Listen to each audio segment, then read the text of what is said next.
folks, welcome back to the Urban Farm Utopia back here. We got some good stuff happening today, cleaning up the backyard from the winter season. Just kind of flip this around here. And you can tell we've took down some fire bushes in the back, making room for some new beds. And cleaning up some pine needles and landscape from these big pine trees we have here on the back of the property. And I tell you what, having one of these landscape rakes from Catawba, boy oh boy, does it help out the process. Look at all the work we are not having to do, right?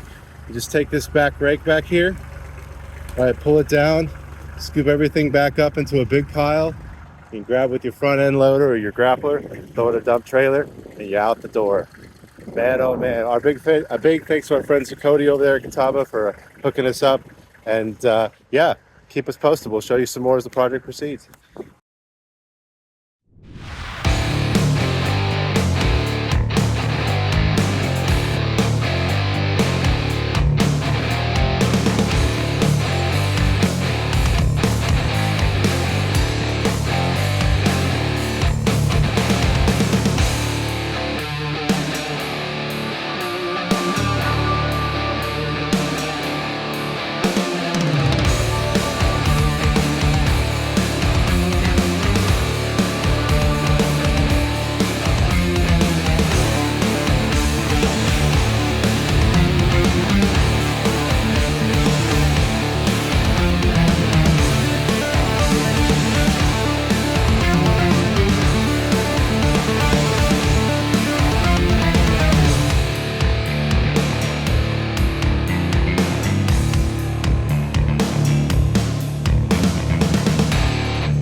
All right, everybody, welcome back to Urban Farm Utopia.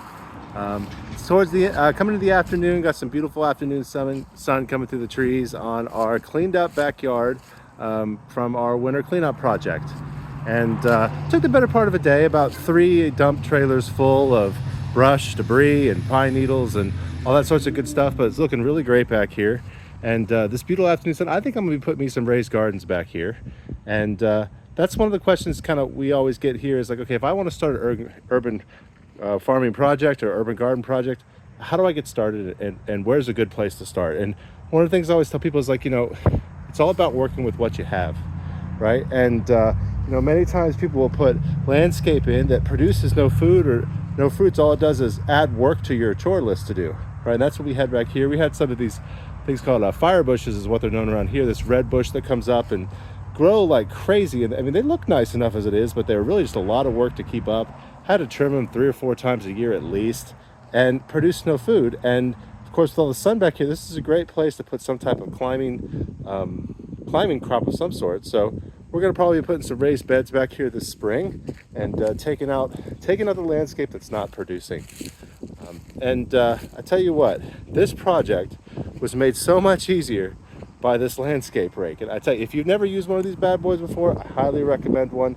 If you get the chance to, give my friends over at Catawba a call. Cody will hook you up, and we appreciate them so much at Catawba for sponsoring us here at the Urban Farming Project.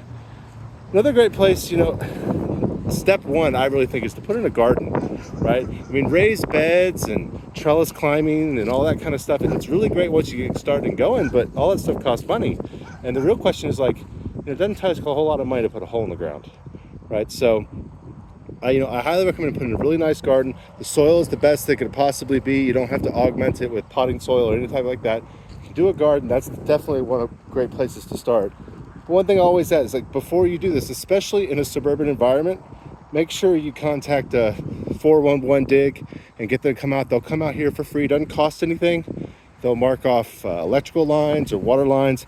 You really want to make sure you do that before you start digging down and tilling up a garden in a suburban environment, right? So